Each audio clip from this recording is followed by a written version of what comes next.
Hey folks, welcome to this special edition of Roland Martin Unfiltered. Today is July 4th, 2019, and it was 167 years ago when Frederick Douglass delivered his speech in Rochester, New York on July 5th, 1852. And the topic of this speech was, what to the slave is the 4th of July? It is considered one of the greatest speeches of all time, and what we have decided to do is to do a literal reading of the entire speech. Now, I called some friends of mine to help me with this, among them Sam Jackson, Laz Alonso, Reverend Frederick Douglass Haynes, Reverend William Barber, and many others. And so over this couple of hours, you're actually going to hear all of us read this iconic speech from the great Frederick Douglass. All right, so let's go ahead and get things started.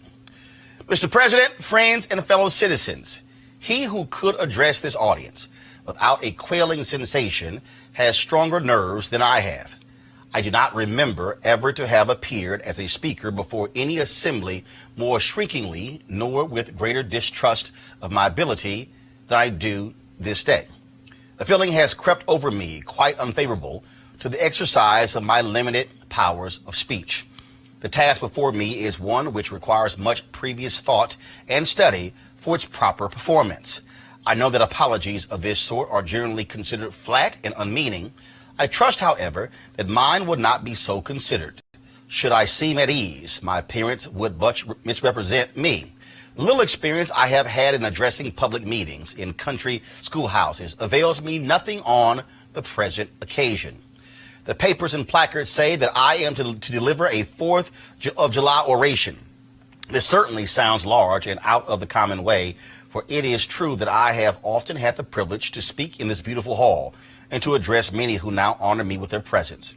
But neither their familiar faces nor the perfect gauge I think I have of Corinthian Hall seems to free me from embarrassment. The fact is, ladies and gentlemen, the distance between this platform and the slave plantation from which I escaped is considerable, and the difficulties to be overcome in getting from the latter to the former are by no means slight. That I am here today is to me a matter of astonishment as well as of gratitude. You will not, therefore, be surprised if in what I have to say I evince no elaborate preparation nor grace my speech with any high-sounding exordium. With little experience and with less learning, I have been able to throw my thoughts hastily and imperfectly together, and trusting to your patient and generous indulgence, I will proceed to lay them before you. This, for the purpose of this celebration, is the 4th of July. It is the birthday of your national independence and of your political freedom. This to you is what the Passover was to the emancipated people of God. It carries your minds back to the day and to the act of your great deliverance and to the signs and to the wonders associated with that act and that day. This celebration also marks the beginning of another year of your national life and reminds you that the Republic of America is now 76 years old. I am glad, fellow citizens, that your nation is so young. 76 years, though a good old age for a man, is but a mere speck in the life of a nation. 80 years and 10 is the allotted time for individual men, but nations number their years by thousands. According to this fact, you are even now only in the beginning of your national career, still lingering in the period of childhood. I repeat, I am glad this is so. There is hope in the thought, and hope is much needed under the dark clouds which lower above the horizon. The eye of the reformer is met with angry flashes, portending disastrous times, but his heart may well beat lighter at the thought that America is young and that she is still in the impressible stage of her existence. May he not hope that high lessons of wisdom, of justice, and of truth will yet give direction to her destiny? Were the nation older, the patriot's heart might be sadder, and the reformer's brow heavier. Its future might be shrouded in gloom, and the hope of its prophets go out in sorrow. There's consolation in the thought that America is young. Great streams are not easily turned from channels worn deep in the course of ages. They may sometimes rise in quiet and stately majesty and inundate the land, refreshing and fertilizing the earth with their mysterious properties. They may also rise in wrath and fury and bear away on their angry waves the accumulated wealth of years of toil and hardship. They, however, gradually flow back to the same old channel and flow on as serenely as ever. But while the river may not be turned aside, it may dry up and leave nothing behind but the withered branch and the unsightly rock to howl in the abyss-sweeping wind, the sad tale of departed glory. As with rivers, so with nations. Fellow citizens, I shall not presume to dwell at length on the associations that cluster about this day. The simple story of it is that 76 years ago, the people of this country were British subjects. The style and title of your sovereign people, in which you now glory, was not then born. You were under the British crown. Your fathers esteemed the English government as the home government and England as the fatherland.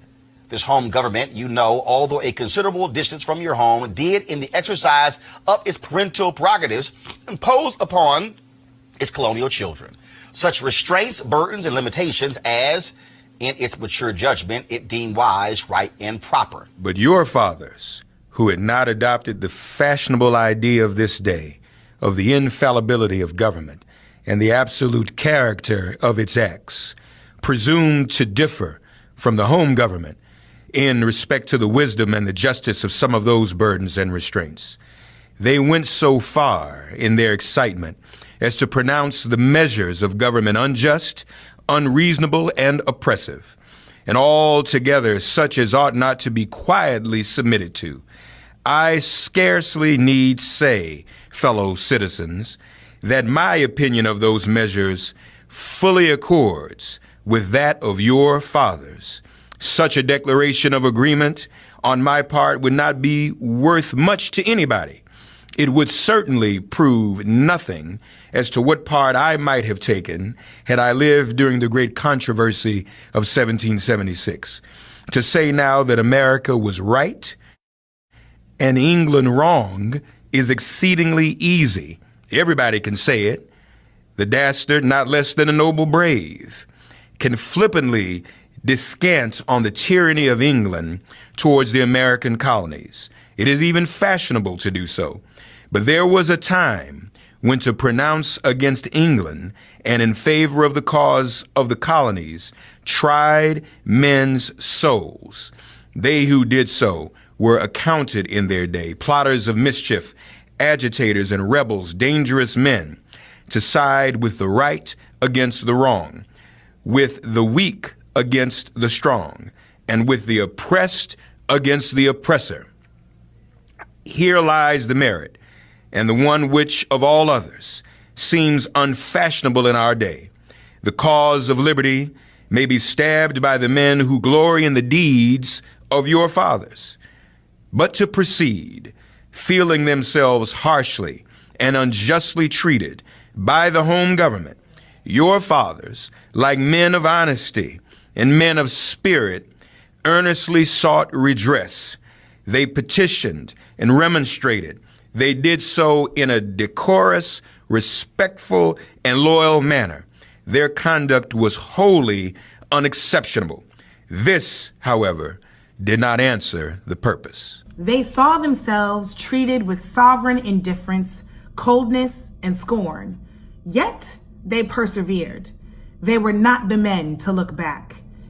As the sheet anchor takes a firmer hold when the ship is tossed by the storm, so did the cause of your fathers grow stronger as it breasted the chilling blasts of kingly displeasure. The greatest and best of British statesmen admitted its justice, and the loftiest eloquence of the British Senate came to its support. But with that blindness which seems to be the unwavering characteristic of tyrants, since Pharaoh and his hosts were drowned in the Red Sea, the British government persisted in the exactions complained of. The madness of this course, we believe, is admitted now even by England, but we fear the lesson is wholly lost on our present ruler. Oppression makes a wise man mad. Your fathers were wise men, and if they did not go mad, they became restive under this treatment. They felt themselves the victims of grievous wrongs, wholly incurable in their colonial capacity. With brave men, there is always a remedy for oppression. Just here, the idea of a total separation of the colonies from the crown was born. It was a startling idea, much more so than we at this distance of time regard it. The timid and the prudent, as has been intimated, of that day were, of course, shocked and alarmed by it. Such people lived then, had lived before, and will probably ever have a place on this planet. And their course in respect to any great change, no matter how great the good to be attained or the wrong to be redressed by it, may be calculated with as much precision as can be the course of the stars. They hate all changes, but silver, gold, and copper change of this sort of change they are always strongly in favor. These people were called Tories in the days of your fathers, and the appellation probably conveyed the same idea that is meant by a more modern, though a somewhat less euphonious term, which we often find in our papers applied to some of our old politicians. Their opposition to the then dangerous thought was earnest and powerful, but amid all their terror and affrighted vociferations against it, the alarming and revolutionary idea moved on, and the country with it. On the 2nd of July, 1776, the old Continental Congress, to the dismay of the lovers of ease and the worshippers of property, clothed that dreadful idea with all the authority of national sanction. They did so in the form of a resolution. And as we seldom hit upon resolutions drawn up in our day whose transparency is at all equal to this, it may refresh your minds and help my story if I read it. Resolved that these united colonies are, and of right ought to be, free and independent states, that they are absolved from all allegiance to the British Crown, and that all political connection between them and the state of Great Britain is, and ought to be, dissolved. Citizens, your fathers made good that resolution. They succeeded, and today you reap the fruits of their success. The freedom gained is yours, and you, therefore, may properly celebrate this anniversary. The 4th of July is the first great fact in your nation's history, the very ring bolt in the chain of your yet undeveloped destiny. Pride and patriotism, not less than gratitude, prompt you to celebrate and to hold it in perpetual remembrance. I have said that the Declaration of Independence is the ring bolt to the chair of your nation's destiny, so indeed I regard it. The principles contained in that instrument are saving principles. Stand by those principles. Be true to them on all occasions, in all places, against all foes, and at whatever cost. From the round top of your ship of state, dark and threatening clouds may be seen. Heavy billows, like mountains in the distance, disclose to the leeward huge forms of flinty rocks. That bolt drawn, that last chain broken, and all is lost. Cling to this day, cling to it and to its principles with the grasp of a storm-tossed mariner to a spar at midnight.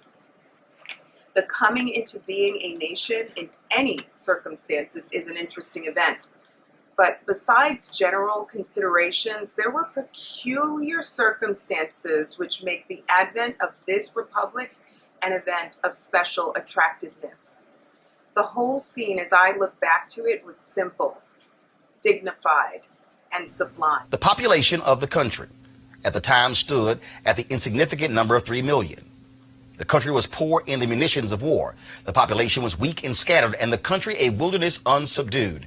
There were then no means of concert and combination such as exists now. Neither steam nor lightning had been then reduced to order and discipline. From the Potomac to the Delaware was a journey of many days. Under these and innumerable other disadvantages, your fathers declared for liberty and independence and triumphed. Fellow citizens, I am not wanting in respect for the fathers of this republic. The signers of the Declaration of Independence were brave men. They were great men, too, great enough to give fame to a great age. It does not often happen to a nation to raise at one time such a number of truly great men. The point from which I am compelled to view them is not certainly the most favorable. Yet I cannot contemplate their great deeds with less than admiration. They were statesmen, patriots, and heroes. And for the good they did and the principles they contended for, I will unite with you to honor their memory. They loved their country better than their own private interests. And though this is not the highest form of human excellence, all will concede that it is a rare virtue, and that when it is exhibited, it ought to command respect. He who will intelligently lay down his life for his country is a man whom it is not in human nature to despise. Your fathers staked their lives, their fortunes, and their sacred honor on the cause of their country. In their admiration of liberty, they lost sight of all other interest. They were peacemen, but they preferred revolution to peaceful submission to bondage. They were quiet men, but they did not shrink from agitating against oppression. They showed forbearance, but that they knew its limits. They believed in order, but not in the order of tyranny. With them, nothing was settled that was not right. With them, justice, liberty, and humanity were final, not slavery and oppression. You may well cherish the memory of such men. They were great in their day and generation. Their solid manhood stands out the more as we contrast it with these degenerate times. How circumspect, exact, and proportionate were all their movements. How unlike the politicians of an hour. Their statesmanship looked beyond the passing moment and stretched away in strength into the distant future. They seized upon eternal principles and set a glorious example in their defense. Mark them. Fully appreciating the hardship to be encountered, firmly believing in the right of their cause, honorably inviting the scrutiny of an onlooking world, reverently appealing to heaven to attest their sincerity, soundly comprehending the solemn responsibility they were about to assume, wisely measuring the terrible odds against them, your fathers, the fathers of this republic, did, most deliberately, under the inspiration of a glorious patriotism and with a sublime faith in the great principles of justice and freedom, lay deep the cornerstone of the national superstructure, which has risen and still rises in grandeur around you. Of this fundamental work, this day is the anniversary. Our eyes are met with demonstrations of joyous enthusiasm. Banners and pennants wave exultingly on the breeze. The din of business, too, is hushed. Even Mammon seems to have quitted his grasp on this day. The ear-piercing fife and the steering drum unite their accents with the ascending peal of 1,000 church bells. Prayers are made, hymns are sung, and sermons are preached in honor of this day. While the quick martial tramp of a great and multitudinous nation, echoed back by all the hills, valleys, and mountains of a vast continent, bespeak the occasion, one of thrilling and universal interest, a nation's jubilee. Friends and citizens, I need not enter further into the causes which led to this anniversary. Many of you understand them better than I do. You can instruct me in regard to them. That is a branch of knowledge in which you feel perhaps a much deeper interest than your speaker. The causes which led to the separation of the colonies from the British Crown have never lacked for a tongue. They have all been taught in your common schools, narrated at your firesides, unfolded from your pulpits, and thundered from your They have all been taught in your common schools, narrated at your firesides, unfolded from your pulpits, and thundered from your legislative halls, and are as familiar to you as household words. They form the staple of your national poetry and eloquence.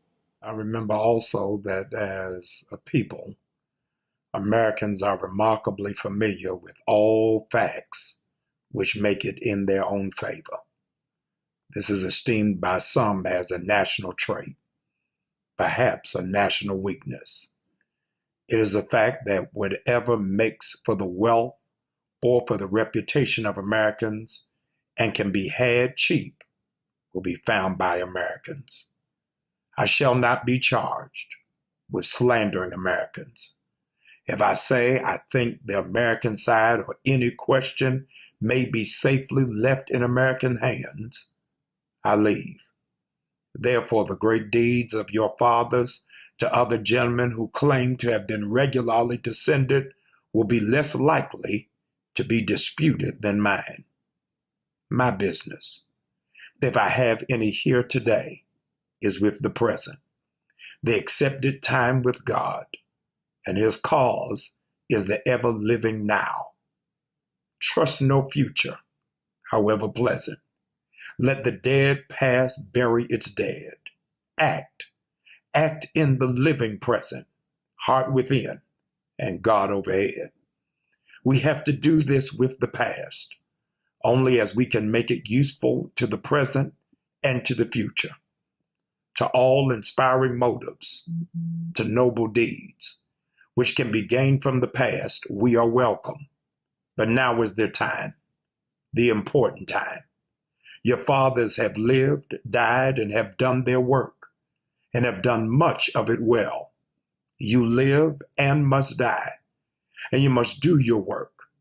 You have no right to enjoy a child's share in the labor of your fathers, unless your children are to be blessed by your labors. You have no right to wear out and waste the hard-earned fame of your fathers to cover your indolence.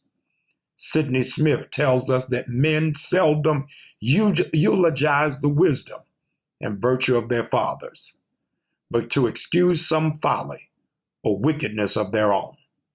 The truth is not a doubtful one. There are illustrations of it near and remote, ancient and modern. It was fashionable hundreds of years ago for the children of Jacob to boast, "We have Abraham to our father," when they had long lost Abraham's faith and spirit. The people contented themselves under the shadow of Abraham's great name while they repudiated the deeds which made his name great. Need I remind you that a similar thing is being done all over this country today?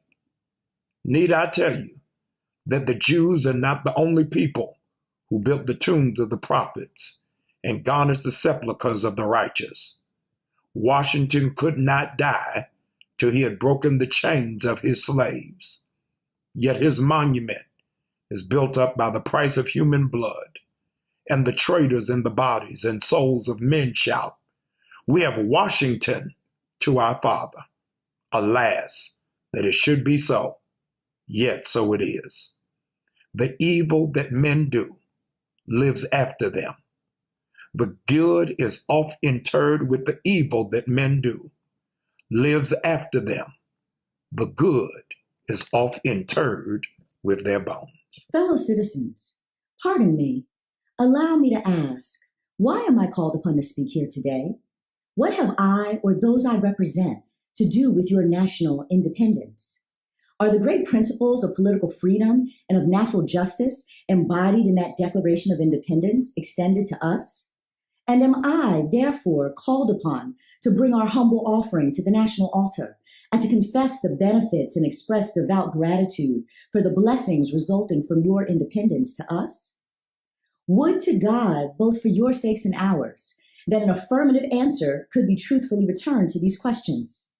Then would my task be light and my burden easy and delightful. For who is there so cold that a nation's sympathy could not warm him? Who so obdurate and dead to the claims of gratitude that would not thankfully acknowledge such priceless benefits? Who so stolid and selfish that would not give his voice to swell the hallelujahs of a nation's jubilee when the chains of servitude had been torn from his limbs? I am not that man. In a case like that, the dumb might eloquently speak and the lame man leap as an art. But such is not the state of the case. I say it with a sad sense of the disparity between us. I am not included within the pale of this glorious anniversary. Your high independence only reveals the immeasurable distance between us. The blessings in which you, this day, rejoice are not enjoyed in common. The rich inheritance of justice, liberty, prosperity, and independence bequeathed by your fathers is shared by you, not by me. The sunlight that brought life and healing to you has brought stripes and death to me. This 4th of July is yours, not mine. You may rejoice. I must mourn. To drag a man in fetters into the grand illuminated temple of liberty and call upon him to join you in joyous anthems were inhuman mockery and sacrilegious irony. Do you mean, citizens, to mock me by asking me to speak today? If so, there is a parallel to your conduct, and let me warn you that it is dangerous to copy the example of a nation whose crimes, lowering up to heaven, were thrown down by the breath of the Almighty, burying the nation in irrecoverable ruin. I can today take up the plaintive lament of a peeled and woe-smitten people. By the rivers of Babylon, there we sat down. Yea, we wept when we remembered Zion. We hanged our harps upon the willows in the midst thereof, for there they that carried us away captive required of us a song, and they who wasted us required of us mirth, saying, Sing us one of the songs of Zion. How can we sing the Lord's song in a strange land? If I forget thee, O Jerusalem, let my right hand forget her cunning. If I do not remember thee, let my tongue cleave to the roof of my mouth. Fellow citizens, above your national tumultuous joy, I hear the mournful wail of millions. Chains heavy and grievous yesterday are today rendered intolerable by the jubilee shouts that reach them. If I forget, if I do not faithfully remember those bleeding children of sorrow this day, may my right hand forget her cunning, and may my tongue cleave to the roof of my mouth. To forget them, to pass lightly over their wrongs, and to chime in with popular theme would be treason most scandalous and shocking, and would make me reproach before God and the world. My subject, fellow citizens, is American slavery. I shall see this day and its popular characteristics from the slave's point of view.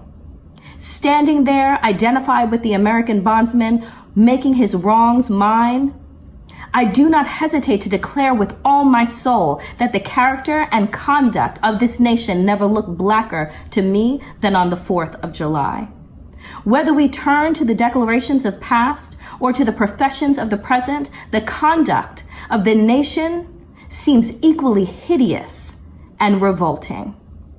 America is false to the past, false to the present, and solemnly binds herself to the false to the future. Standing with God and the crushed and bleeding slave, on this occasion I will, in the name of humanity which is outraged, in the name of liberty which is fettered, in the name of the Constitution and the Bible which are disregarded and trampled upon, dare to call into question and to denounce with all emphasis I can command everything that serves to perpetuate slavery, the great sin and shame of America. I will not equivocate. I will not excuse. I will use the severest language I can command. And yet not one word shall escape me that any man whose judgment is not blinded by prejudice or who is not at heart a slaveholder shall not confess to be right and just. But fancy I hear some one of my audience say, it is just in this circumstance that you and your brother abolitionists fail to make the favorable impression on the public mind. Would you argue more and denounce less? Would you persuade more and rebuke less? Your cause would be much more likely to succeed. But I submit, where all is plain, there is nothing to be argued. What point in the anti-slavery creed would you have me argue? On what branch of the subject do the people of this country need light? Must I undertake to prove that the slave is a man? That point is conceded already. Nobody doubts it. The slaveholders themselves acknowledge it in their enactment of laws for their government. They acknowledge it when they punish the disobedience on the part of the slave. There are 72 crimes in the state of Virginia which, if committed by a black man, no matter how ignorant he be, subject him to the punishment of death, while only 2 of the same crimes will subject a white man to the like punishment. What is this but the acknowledgement that the slave is a moral and intellectual and responsible being? The manhood of the slave is conceded. It is admitted in the fact that Southern statute books are covered with enactments forbidding, under severe fines and penalties, the teaching of the slave to read and write. When you can point to any such laws in reference to the beasts of the field, then I may consent to argue the manhood of the slave. When the dogs in your streets, when the fowls in the air, when the cattle on your hills, when the fish of the sea, and the reptiles that crawl, shall be unable to distinguish the slave from a brute, then will I argue with you that the slave is a man. For the present, it is enough to affirm the equal manhood of the Negro. Is it not astonishing that while we are plowing and planting and reaping, using all kinds of mechanical tools, erecting houses, constructing bridges, and building ships, working in metals of brass and iron and copper and silver and gold, that while we are reading, writing, and ciphering, acting as clerks, merchants, and secretaries, having among us lawyers, doctors, ministers, poets, authors, editors, orators, and teachers, that while we are engaged in all manner of enterprise common to other men, digging gold in California, capturing the whale in the Pacific, feeding sheep and cattle on the hillside, living, moving, acting, thinking, planning, living in families as husbands, wives, and children, and above all confessing and worshiping the Christian's God, and looking hopefully for life and immortality beyond the grave, we're called upon to prove that we're men. Would you have me argue that man is entitled to liberty, that he is the rightful owner of his own body? You've already declared it. Must I argue the wrongfulness of slavery? Is that a question for Republicans? Is it to be settled by the rules of logic and augmentation as a matter beset with great difficulty, involving a doubtful application of the principle of justice so hard to be understood? How should I look today in the presence of Americans dividing and subdividing a discourse to show that men have a natural right to freedom? Speaking of it relatively, positively, negatively, and affirmatively, to do so would make myself look ridiculous and offer an insult to your understanding. There is not a man beneath the canopy of heaven that does not know that slavery is not for him. What? Am I to argue that it's wrong to make men brutes, to rob them of their liberty, to work them without wages, to keep them ignorant of their relations to other men, to beat them with sticks, to flay their flesh with the lash, to load their limbs with irons, to hunt them with dogs, sell them at auction, to sunder their families, to knock out their teeth, to burn their flesh, to starve them into obedience and submission to their masters? Must I argue that a system thus marked with blood and stained with pollution is wrong? No, I will not. I have better employments for my time and strength than such arguments would imply. What then remains to be argued? Is it that slavery is not divine? That God did not establish it? That our doctors of divinity are mistaken? There is blasphemy in the thought. That which is inhumane cannot be divine. Who can reason on such a proposition? That they can. May I cannot. The time for such an argument is past. At a time like this, scorching irony, not convincing argument, is needed. Oh, had I the ability and I could reach the nation's ear, I would today pour out a fiery stream of biting ridicule, blasting reproach, withering sarcasm, and stern rebuke. For it is not the light that is needed, but fire. It is not the gentle shower, but thunder. We need the storm, the whirlwind, and the earthquake. The feeling of the nation must be quickened, and the conscience of the nation must be aroused. The propriety of the nation must be startled, and the hypocrisy of the nation must be exposed, and its crimes against God and human must be proclaimed and denounced. What to the American slave is your 4th of July? I answer, a day that reveals to him and her more than all the other days in the year a gross injustice and cruelty to which he and she is the constant victim. To him and her, your celebration is a sham. Your boasting liberty, an unholy license. Your national greatness, a swelling vanity. Your sounds of rejoicing are empty and heartless, and your denunciation of tyrants, brass-fronted impudence. Your shouts of liberty and equality, hollow mockery. Your prayers and hymns, your sermons and thanksgivings, with all of your religious parade. The solemnity are to him and her mere bombast, fraud, depiction, and hypocrisy. A thin veil to cover up the crimes which should disgrace a nation of savages. There is not a nation on this earth more guilty of practices more shocking and bloody than are the people of these United States at this very hour. Go where you may, search where you will. Roam through all the monarchies and despotisms of the old world.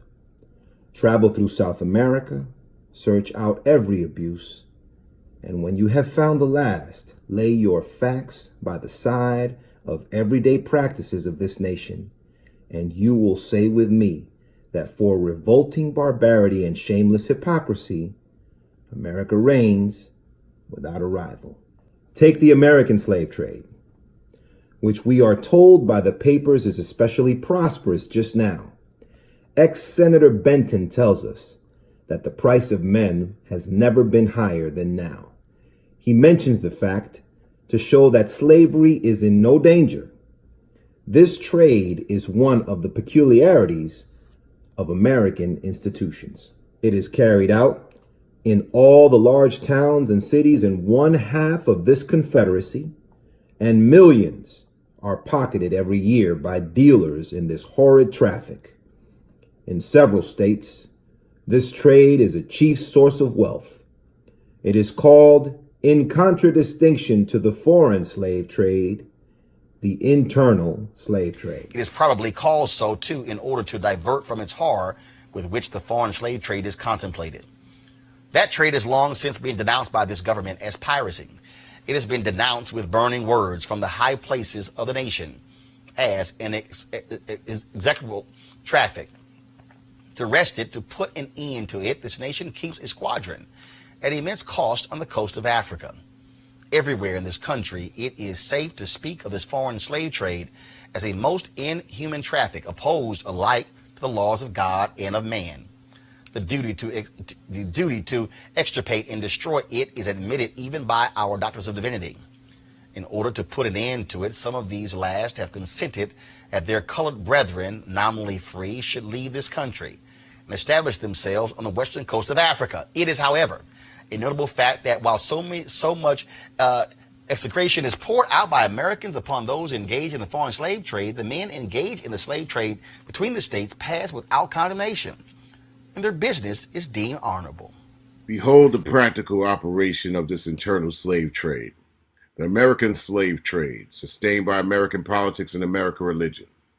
Here you will see men and women reared like swine for the market.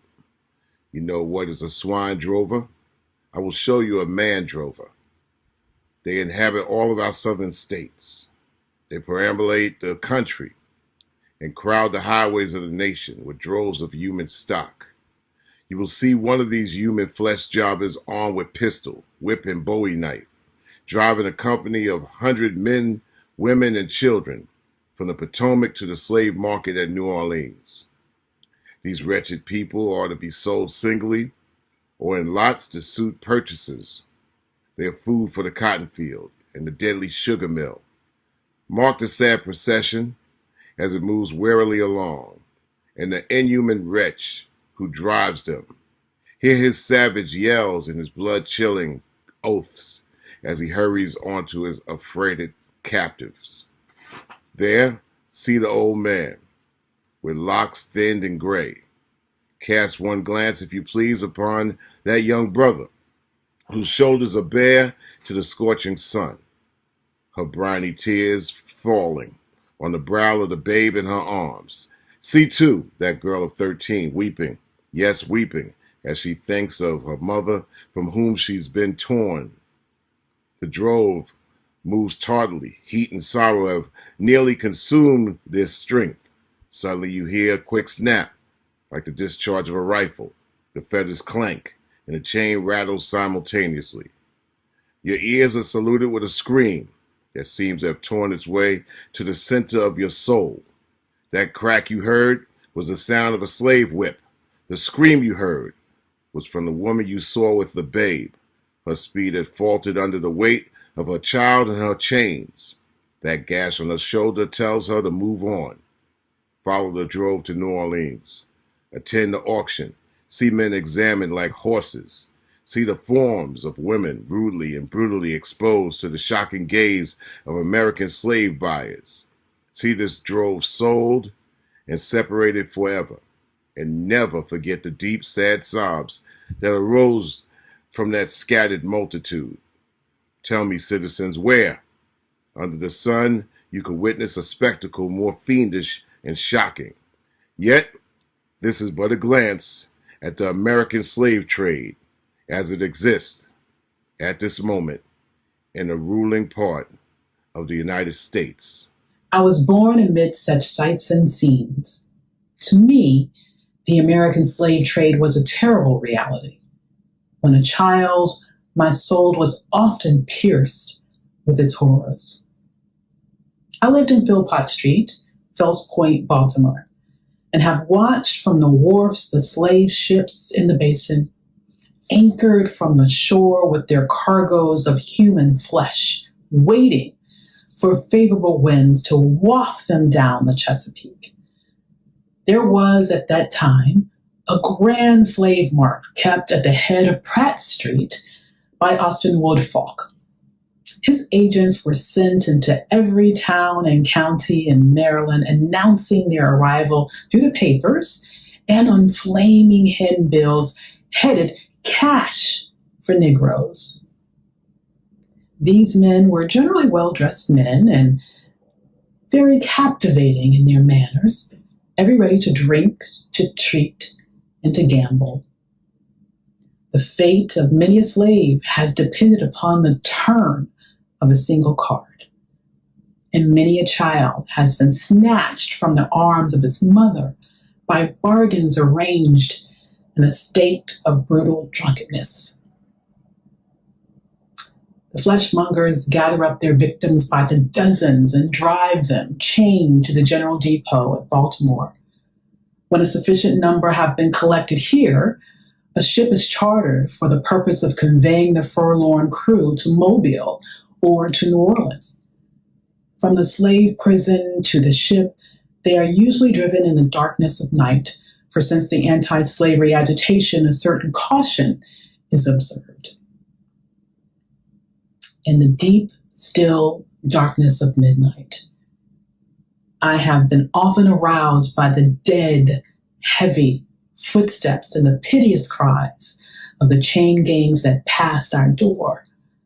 The anguish of my boyish heart was intense, and I was often consoled when speaking to my mistress in the morning to hear her say that the custom was very wicked, and that she hated to hear the rattle of the chains and the heart-rending cries.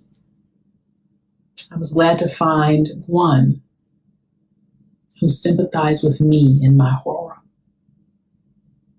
Fellow citizens, this murderous traffic is today in active operation in this boasted republic.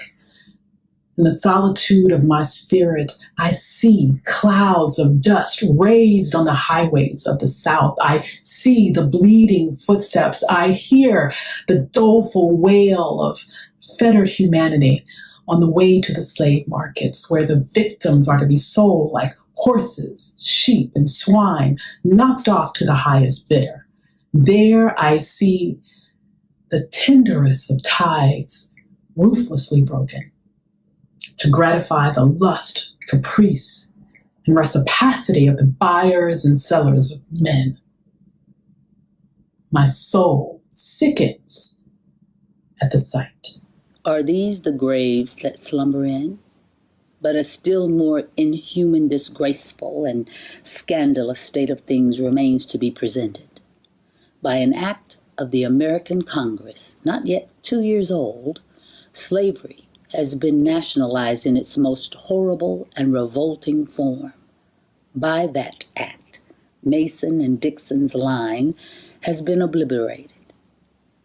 New York has become as Virginia, and the power to hold, hunt, and sell men and women and children as slaves remains no longer a mere state institution, but is now an institution of the whole United States.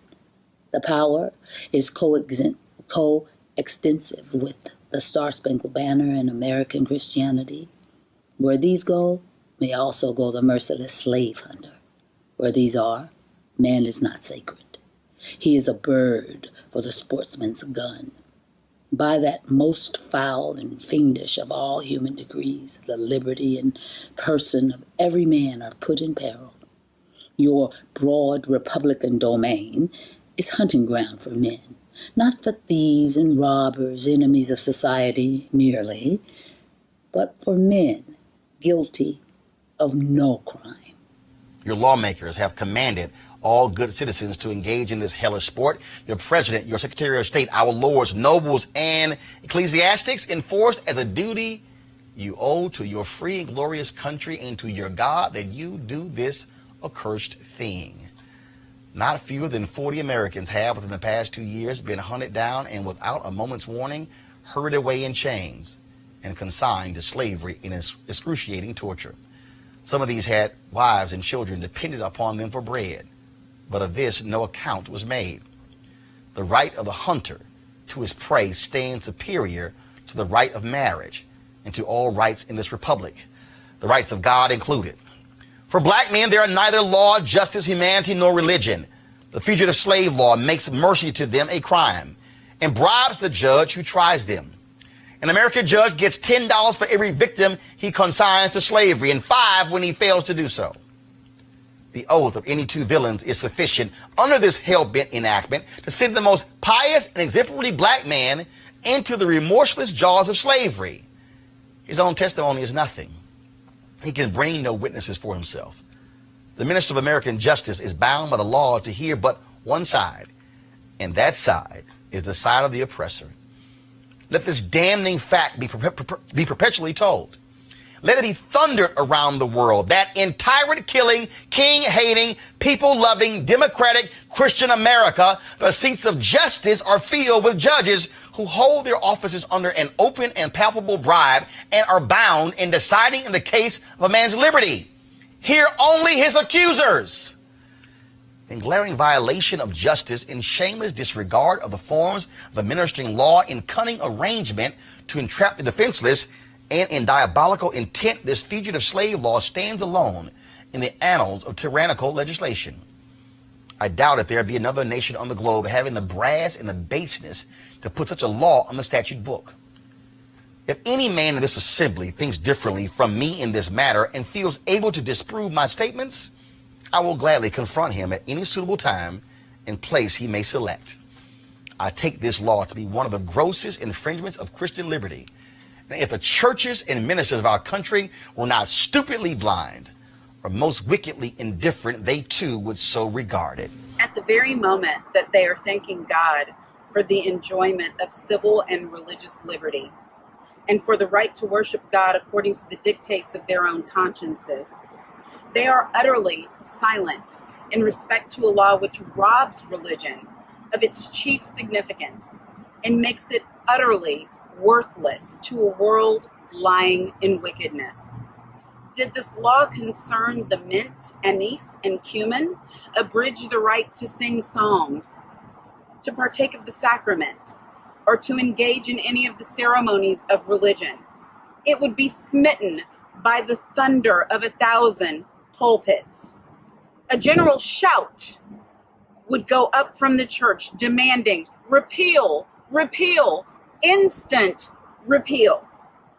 And it would go hard with that politician who presumed to solicit the votes of the people without inscribing this motto on his banner. Further, if this demand were not complied with, another Scotland would be added to the history of religious liberty. And the stern old Covenanters would be thrown into the shade. A John Knox would be seen at every church door and heard from every pulpit. And Fillmore would have no more quarter than was shown by Knox to the beautiful but treacherous Queen Mary of Scotland. The fact that the church of our country, with fractional exceptions, does not esteem the fugitive slave law as a declaration of war against religious liberty implies that the church regards religion simply as a form of worship, an empty ceremony, and not a vital principle requiring active benevolence, justice, love, and goodwill towards man. It esteems sacrifice above mercy, psalm singing above right doing, solemn meetings above practical righteousness, a worship that can be conducted by persons who refuse to give shelter to the houseless, to give bread to the hungry, clothing to the naked, and who enjoin obedience to a law forbidding these acts of mercy is a curse, not a blessing, to mankind. The Bible addresses all such persons as scribes, Pharisees, hypocrites, who pay tithe of mint, anise, and cumin, and have omitted the weightier matters of the law, judgment, mercy, and faith. But the church of this country is not only indifferent to the wrongs of the slave, it actually takes sides with the oppressors. It has made itself the bulwark of American slavery and the shield of American slave hunters. Many of its eloquent divines, who stand as the very lights of the church, have shamelessly given the sanction of religion and the Bible to the whole slave system. They have taught that man may properly be a slave, that the relation of master and slave is ordained by God, that to send back an escaped bondman to his master is clearly the duty of all the followers of the Lord Jesus Christ. And this horrible blasphemy is palmed off upon the world for Christianity. Welcome infidelity, welcome atheism, welcome anything in preference to the gospel is preached by those divines. They convert the very name of religion into an engine of tyranny and barbarous cruelty, and serve to confirm more infidels in this age than all the infidel writings of Thomas Paine, Voltaire, and Bolingbroke put together have done. These ministers make religion a cold and flinty-hearted thing, having neither principles of right action nor bowels of compassion. They strip the love of God of its beauty and leave the throng of religion a huge, horrible, repulsive form. It is a religion for oppressors, tyrants, man-stealers, and thugs. It is not that pure and undefiled religion which is from above, and which is first pure, then peaceable, easy to be entreated, full of mercy and good fruits, without partiality and without hypocrisy, but a religion which favors the rich against the poor, which exalts the proud above the humble, which divides mankind into two classes, tyrants and slaves, which says to the man in chains, stay there, and to the oppressor, oppress on. It is a religion which may be professed and enjoyed by all the robbers and enslavers of mankind. It makes God a respecter of persons, denies the fatherhood of the race, and tramples in the dust the great truth of the brotherhood of man. All this we affirm to be true of the popular church and the popular worship of our land and nation, a religion, a church, and a worship which, on the authority of inspired wisdom, we pronounce to be an abomination in the sight of God. In the language of Isaiah, the American church might be well addressed. Bring no more vain ablations. Incense is an abomination unto me. The new moons and Sabbaths, the calling of assemblies, I cannot away with. It is iniquity, even the solemn meeting. Your new moons and your appointed feast, my soul hateth. They are a trouble to me. I am weary to bear them. And when ye spread forth your hands, I will hide mine eyes from you. Yea, when you make many prayers, I will not hear. Your hands are full of blood. Cease to do evil. Learn to do well. Seek judgment. Relieve the oppressed. Judge for the fatherless. Plead for the widow. The American church is guilty when viewed in connection with what it is doing to uphold slavery. But it is superlatively guilty when viewed in connection with its ability to abolish slavery. The sin of which it is guilty is one of omission as well as commission. Albert Barnes but uttered what the common sense of every man at all observant of the actual state of the case will receive as truth when he declared that there is no power out of the church that could sustain slavery an hour if it were not sustained in it. Let the religious press, the pulpit, the Sunday school, the conference meeting, the great ecclesiastical missionary, Bible, and tract associations of the land array their immense powers against slavery and slaveholding, and the whole system of crime and blood would be scattered to the winds. And that they do not do this involves them in the most awful responsibility of which the mind can conceive. In prosecuting the anti-slavery enterprise, we have been asked to spare the church, to spare the ministry. But how, we ask, could such a thing be done? We are met on the threshold of our efforts for the redemption of the slave by the church and ministry of the country in battle arrayed against us, and we are compelled to fight or flee. From what quarter, I beg to know, has proceeded a fire so deadly upon our ranks during the last 2 years as from the northern pulpit?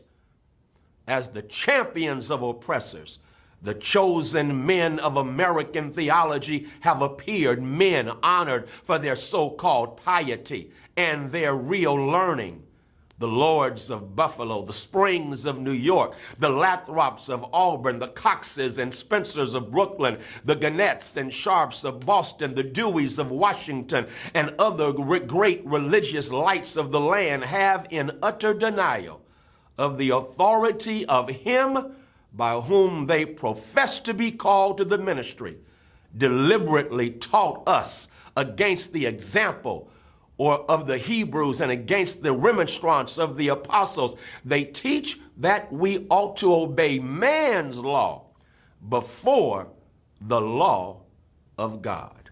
My spirit wearies of such blasphemy, and how such men can be supported as the standing types and representatives of Jesus Christ. And I want folk to understand who listen to this, the audience he was speaking to was primarily white. White people who are part of the abolition movement, whose spirits also wearied. He said they call themselves representative of Jesus Christ. How they do that is a mystery, which I leave others to penetrate. In speaking of the American church, however, let it be distinctly understood that I mean the great mass of religious organizations of our land. There are exceptions, and I thank God that there are. Noble men may be found scattered all over these northern states, of whom Henry Ward Beecher of Brooklyn and Samuel J. May of Syracuse and my esteemed friend, the Reverend R.R. Raymond on the platform are shining examples. And let me say further that upon these men lies the duty to inspire our ranks with high religious faith and zeal and to cheer us on in the great mission of the slave's redemption from his chains. But one is struck with the difference between the attitude of the American church toward the anti-slavery movement and that occupied by the churches in England toward a similar movement in that country.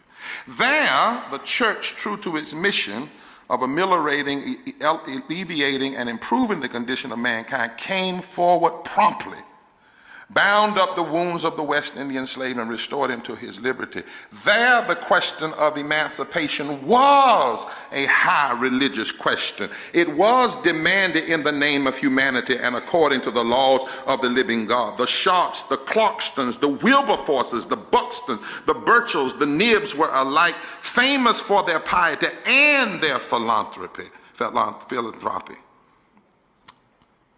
The anti-slavery movement there was not an anti-church movement, for the reason that the church took its full share in prosecuting that movement, and the anti-slavery movement in this country will cease to be an anti-church movement when the church of this country shall assume a favorable instead of a hostile position toward the movement.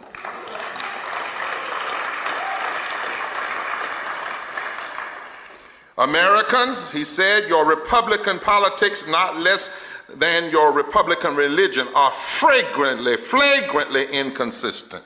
You boast of your love of liberty, your superior civilization, and your pure Christianity, while the whole political power of the nation is solemnly pledged to support and perpetrate the enslavement of 3 million of your countrymen. You hurl your anathemas at the crown-headed tyrants of Russia and Austria and pride yourselves in the democratic institution, while you yourselves consent to be mere tools and bodyguards of the tyrants of Virginia and Carolina. You invite to your shores fugitives of oppression from abroad, honor them with banquets, greet them with ovations, cheer them, toast them, salute them, protect them, and pour out your money to them like water. But the fugitives of your own land you advertise, hunt, arrest, shoot, and kill. You glory in your refinement and your universal education, and yet you maintain a system as barbarous and dreadful as ever stained the character of a nation. You shed tears over fallen hungry and make the sad stories of her wrong the theme of your poets and statesmen and orators till your gallant sons are ready to fly to arms to vindicate her cause against her oppressors. But in regard to the tens of thousands of wrongs of the American slave, you would enforce the strictest silence. You're all on fire at the mention of liberty for France or Ireland, but you're as cold as an iceberg at the thought of liberty for the enslaved of America. You declare before the world and are understood by the world to declare that you hold these truths to be self-evident, that all men are created equal and endowed by their Creator with certain inalienable rights, and that among these are life, liberty, and the pursuit of happiness. And yet you hold securely in a bondage which, according to your own Thomas Jefferson, is worse than the ages of that which your fathers rose in rebellion to oppose. A seventh part of the inhabitants of your country. Fellow citizens, I will not enlarge further on your national inconsistencies. The existence of slavery in this country brands your republicanism as a sham, your humanity as a base pretense, and your Christianity as a lie. It destroys your moral power abroad. It corrupts your politicians at home. It saps the foundation of religion. It makes your name a hissing and a byword to a mocking earth. It is the antagonistic force in your government, the only thing that seriously disturbs and endangers your union. It fetters your progress. It is the enemy of improvement, the deadly foe of education. It fosters pride. It breeds insolence. It promotes vice. It is a curse to the earth that supports it, and yet you cling to it as if it were the sheet anchor of all your hopes. Oh, be warned. Be warned. A horrible reptile is coiled up in your nation's bosom. The venomous creature is nursing at the tender breast of your youthful republic. For the love of God, tear away and fling from you this hideous monster, and let the weight of 20 millions crush and destroy it forever. But it is answered in reply to all this, that precisely what I have now denounced is in fact guaranteed and sanctioned by the Constitution of the United States. That the right to hold and to hunt slaves is a part of that Constitution, framed by the illustrious fathers of this republic. Then, I dare to affirm, notwithstanding all I have said before, your fathers stooped, basely stooped to palter with us in a double sense, and keep the word of promise to the ear, but break it to the heart. And instead of being the honest men I have before declared them to be, they were the veriest impostors that ever practiced on mankind. This is the inevitable conclusion, and from it there is no escape. But I differ from those who charge this baseness on the framers of the Constitution of the United States. It is a slander upon their memory, at least so I believe. There is not time now to argue the constitutional question at length, nor have I the ability to discuss it as it ought to be discussed. The subject has been handled with masterly power by Lysander Spooner, Esquire, by William Goodell, by Samuel E. Sewell, Esquire, and last, though not least, by Gerrit Smith, Esquire. These gentlemen have, as I think, fully and clearly vindicated the Constitution from any design to support slavery for an hour. Fellow citizens, there is no matter in respect to which the people of the North have allowed themselves to be so ruinously imposed upon as that of the pro-slavery character of the Constitution. In that instrument, I hold there is neither warrant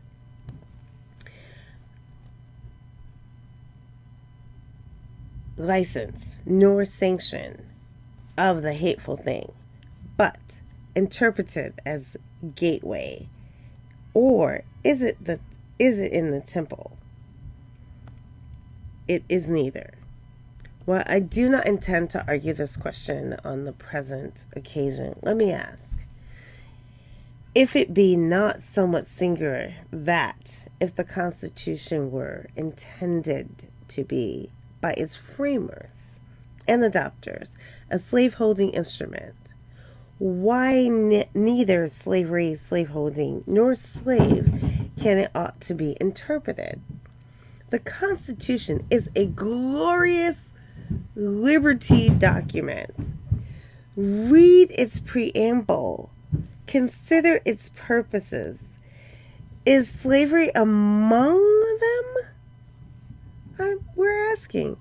Is it at the anywhere be found in it? What would be thought of an instrument drawn up, legally drawn up, for the purpose of entitling the city of Rochester to a tract of land in which no mention of land was made?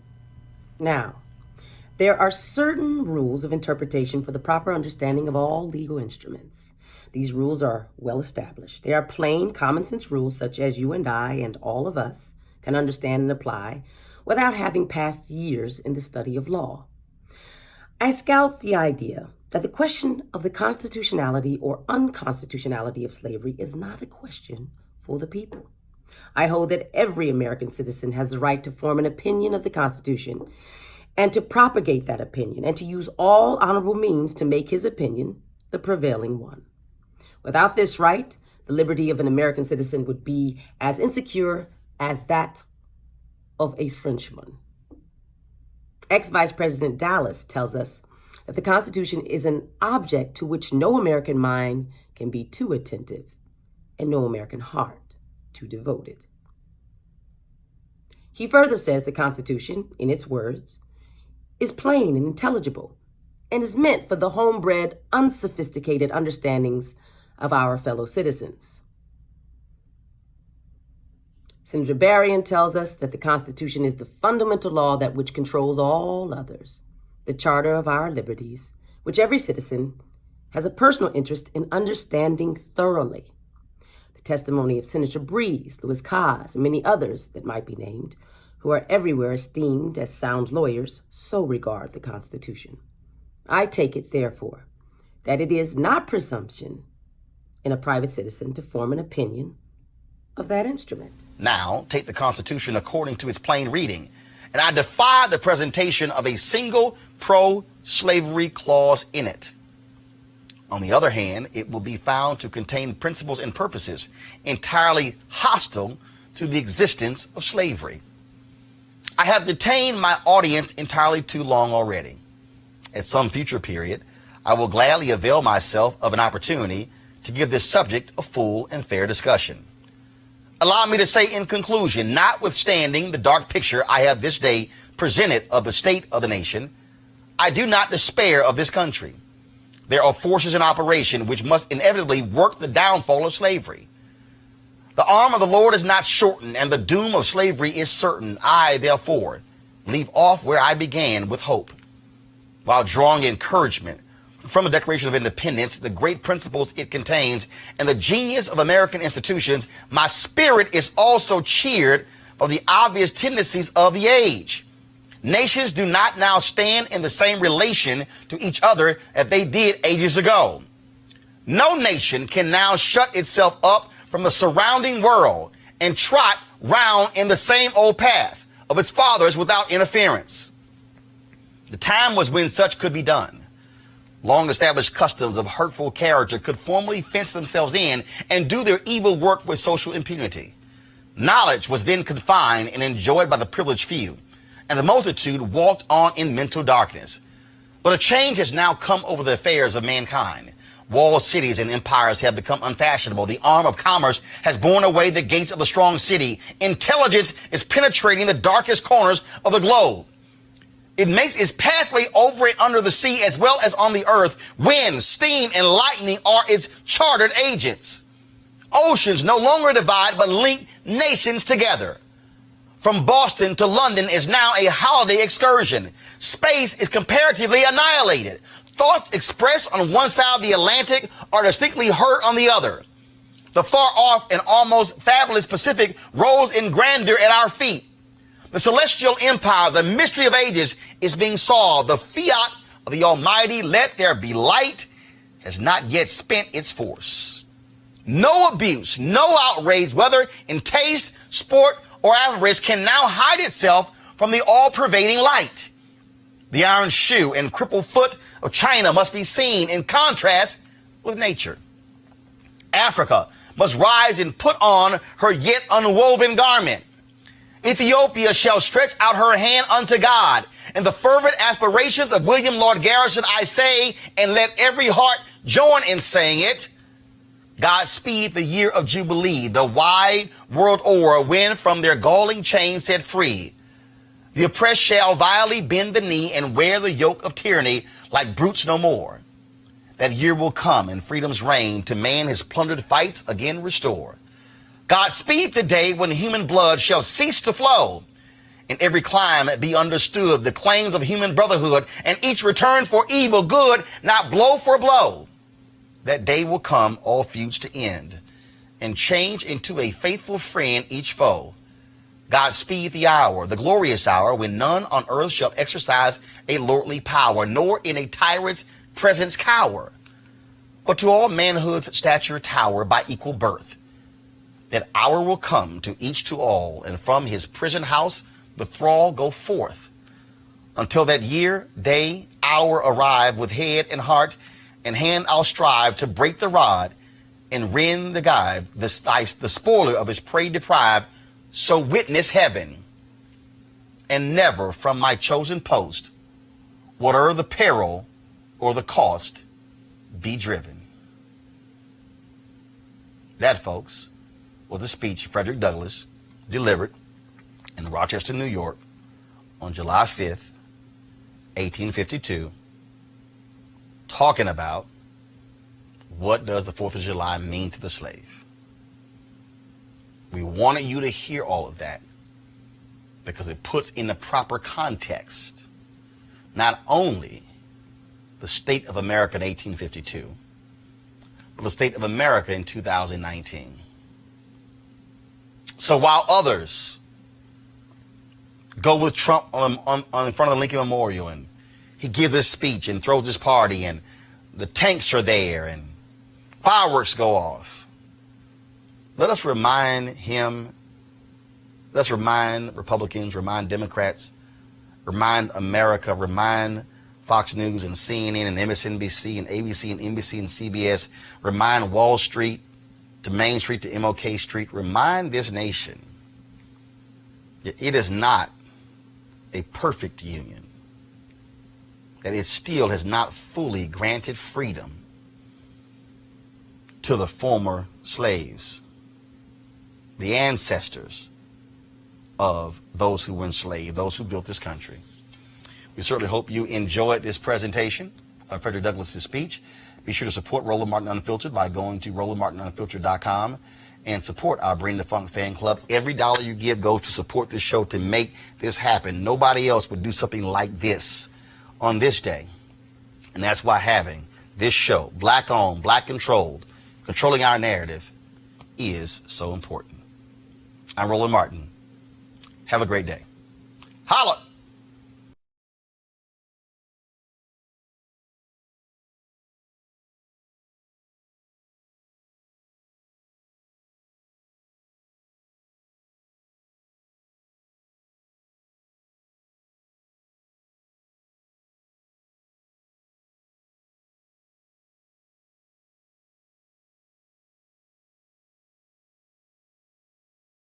You want to check out Roland Martin Unfiltered? YouTube.com/Roland S. Martin. And subscribe to our YouTube channel. There's only one daily digital show out here that keeps it black and keep it real. It's Roland Martin Unfiltered. See that name right there? Roland Martin Unfiltered. Like, share, and subscribe to our YouTube channel. That's YouTube.com/Roland S. Martin. And don't forget to turn on your notifications so when we go live, you'll know it. You want to support Roland Martin Unfiltered? Be sure to join our Bring the Funk fan club. Every dollar that you give to us supports our daily digital show. There's only one daily digital show out here that keeps it black and keep it real. It's Roland Martin Unfiltered. Support the Roland Martin Unfiltered daily digital show by going to RolandMartinUnfiltered.com. Our goal is to get 20,000 of our fans contributing $50 each for the whole year. You can make this possible. RolandMartinUnfiltered.com. Hey everybody, this is Sherry Shepherd. You're watching Roland Martin Unfiltered, and while he's doing Unfiltered, I'm practicing the wobble. Yes, I am. Because Roland Martin's the one, he will do it backwards, he will do it on the side. He messes everybody up when he gets into the wobble, because he doesn't know how to do it, so he does it backwards. And it messes me up every single time. So, I'm working on it. I got it. You got Roland Martin. Hi, my name is LaToya Luckett, and you're watching Roland Martin Unfiltered. What's going on, everybody? It's your boy Mac Wiles, and you are watching Roland Martin Unfiltered. What's up, y'all? It's Ryan Destiny, and you're watching Roland Martin Unfiltered. What up, Lana Well, and you are watching Roland Martin Unfiltered.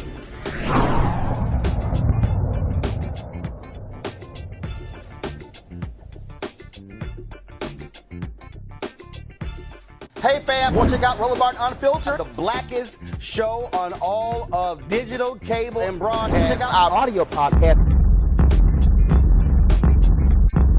There's only one daily digital show out here that keeps it black and keep it real. It's Roland Martin Unfiltered. Press play.